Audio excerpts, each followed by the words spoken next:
on lâche pas l'affaire, parce qu'on est trop tenace, il n'y a rien à faire, on lâche rien. Bonjour, aujourd'hui vendredi 21 janvier, on va revenir sur la journée de mobilisation de ce mardi et on fera un point sur la réunion nationale sur les salaires. Et on finira en vous parlant des suites à donner à notre mouvement. On va commencer par vous parler du CSE exceptionnel qui a eu lieu ce matin. La principale annonce est que nous restons sous protocole de télétravail exceptionnel sur les 4 jours jusqu'au 6 mars, donc après les vacances scolaires. Pour le reste, la direction nous explique qu'ils avancent à vue, mais ça, on l'avait bien compris depuis le début de la crise. La direction reste sur son bricolage habituel plutôt que d'écouter la CGT qui propose de véritables solutions à court, à moyen et à long terme.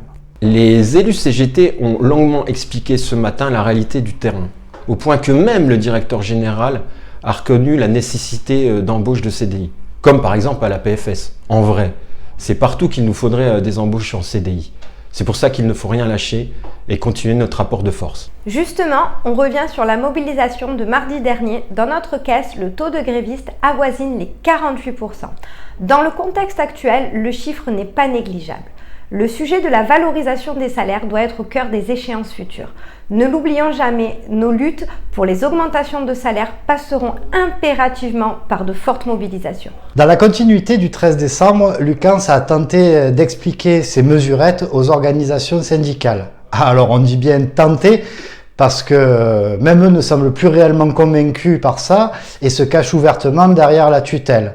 Alors, coucou Olivier Véran, et oui, on en profite pour le saluer puisque c'est notre ministre et qu'il semblerait que ce soit lui qui détienne les cordons de la bourse. C'est sûr que c'est pas facile d'expliquer que 83,45% de salariés n'auront rien, walou, nada, et ce, depuis plus de 2 ans avec la crise sanitaire et plus de 13 ans sans réelle augmentation de salaire. Lucas propose donc une nouvelle négo le 17 février et doit revenir vers le COMEX et le ministère. On n'est pas dupes.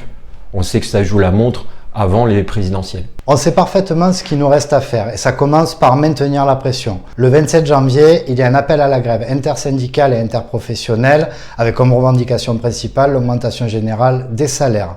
Et on continue dès le lendemain 28 janvier en reconduction avec 55 minutes de grève tous les vendredis. Bon, l'idée de ce début d'année, c'est de faire converger toutes les luttes et de s'inviter dans la campagne présidentielle pour que les revendications des travailleurs soient enfin entendues. Donc on vous attend le 27 janvier sur le Vieux-Port à 10h30 pour la manif.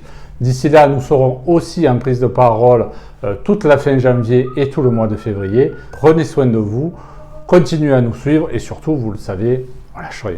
Nous on lâche pas l'affaire. J'y crois pas, c'est la première fois que le DG reconnaît qu'il nous faut des CDI. Ben ouais Monique, là il sent la patate.